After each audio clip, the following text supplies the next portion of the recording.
This twisted bass line is full of movement, grit and groove.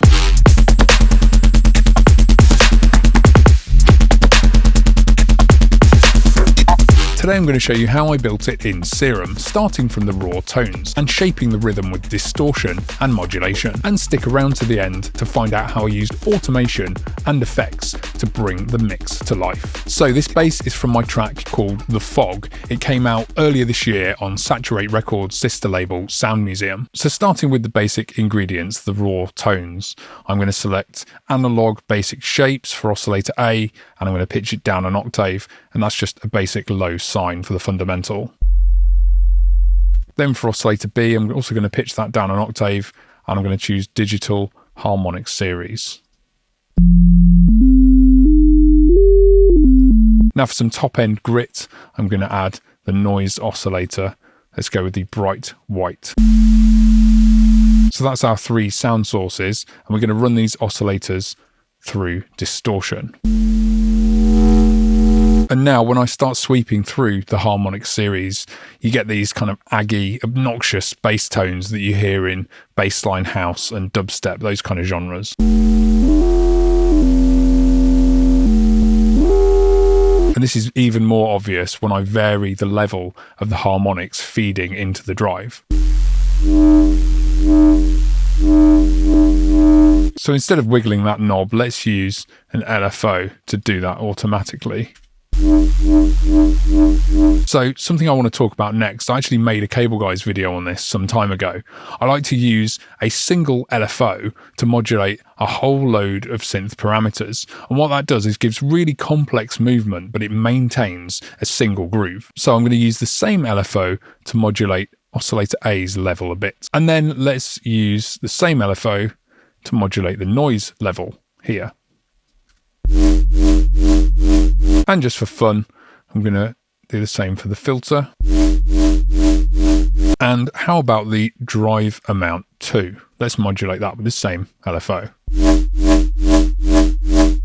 So this single LFO is controlling the rhythm of the entire patch. Now, when I made this track, I'd been hearing a lot of 16th note bass lines. That rumble track was really huge, and it just seemed to be a bass rhythm that was everywhere. So I wanted to try and use that type of bass, but in my own style. So I'm going to drag this LFO and make it more of a downwards fin, and then I'm going to speed up the rate to 16th notes.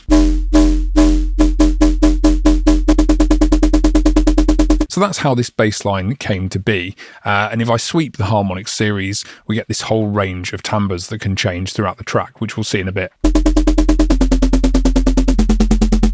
And then as far as I can remember, in the original patch, I added a little bit of an EQ boost in the low end. And then I added the filter, the 6 dB low pass, and just took off some of the tops so it just didn't sound quite as bright and overbearing. So the concept for this bass, a low fundamental sine, upper harmonics and noise, all rhythmically being pushed into distortion by this 16th note LFO.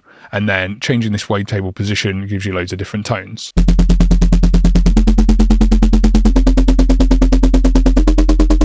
And here's the original Serum 1 bass line in the track.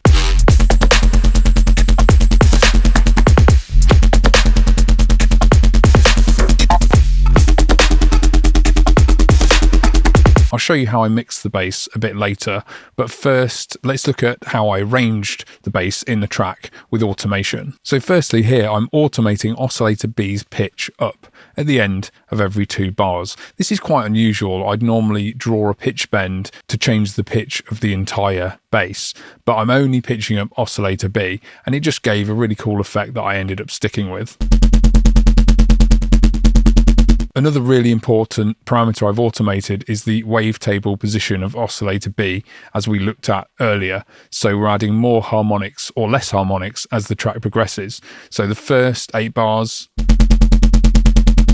we've got that, and then I automate this so it changes here. Then for the second 16 bars in the track,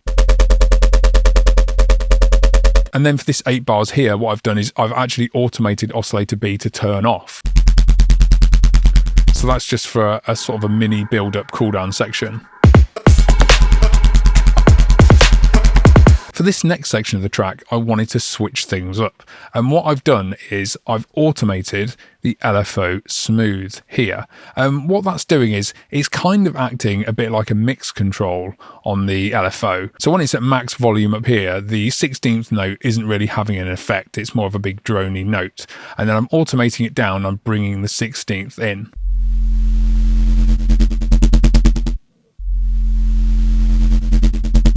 And I really liked that changing of the rhythm, going from constant 16th to a bit more of a drony section, especially when combined with the spacey old school synth that comes in.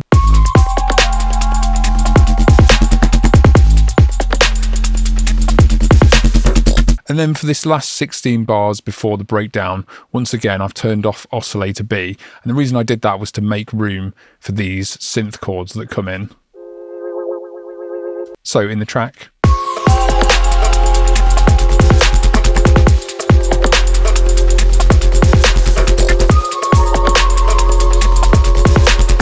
So that was an arrangement choice, and it also helped mixing as well, just to go down to a sub bass and then bring in the chords over the top. So for the second drop, I wanted to do something a bit different. I know a lot of people like to copy and paste their first drop to the second because they think no one cares, no one's going to listen to the second drop, no one's got the attention span these days. But I'm old school. I like to do something a bit different for the second drop. I find it fun, and I think it rewards anyone that's listened up to that point. So what I've done is, I talked about the LFO smooth automation earlier being like a mix control, and here it's completely up all the way to the top, which means no more 16th note rhythm. We've just got one long droning bass line. And then underneath this bass, I've added a duplicate layer. It's exactly the same patch, except there's no sine wave sub, and then I've slightly tweaked the envelope to make it tighter. And then again, I've automated through the harmonic series as it progresses.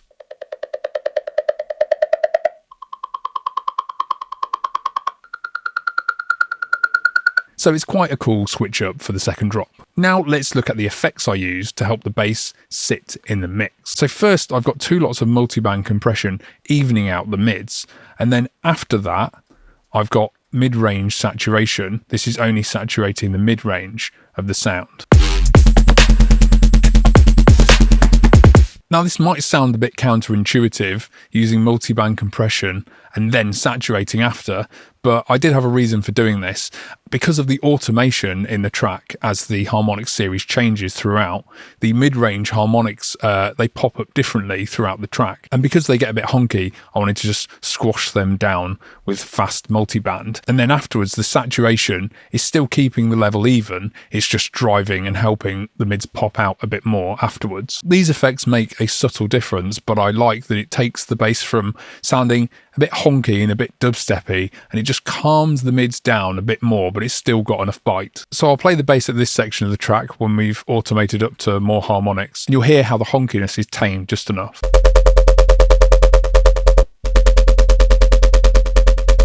And I liked how it just sat that honkiness back in the mix a bit. Then at the end of the bass chain, I've got this stereo widener here, and I've got it in an audio effect rack, and on this width chain here, I'm then using a utility to isolate the side signal, and then I'm EQing the side signal. So what this is doing is we've got the dry bass coming in here, which is completely mono in the center of the mix. And then I'm blending in side only stereo width just on top. And this is really crucial. Without this, the bass sounds far too mono. With this, it just pops out the sides.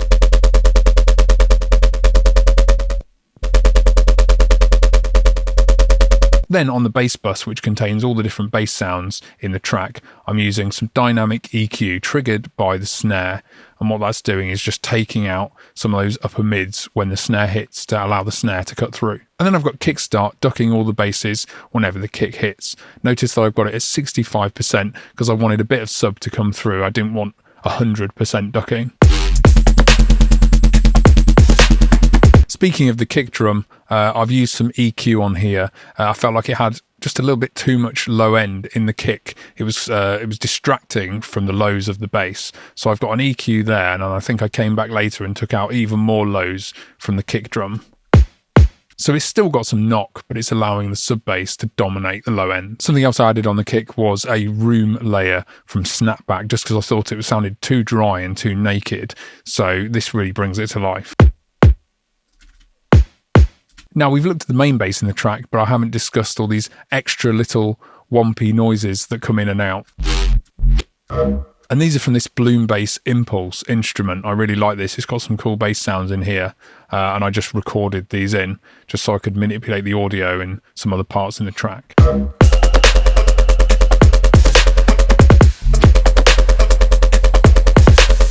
Now there are tons more tricks that you can use to help your bass lines move and breathe. Go and watch this video to see some of those in action. Like, comment, subscribe, all that good stuff, and I'll see you next time. Cheers.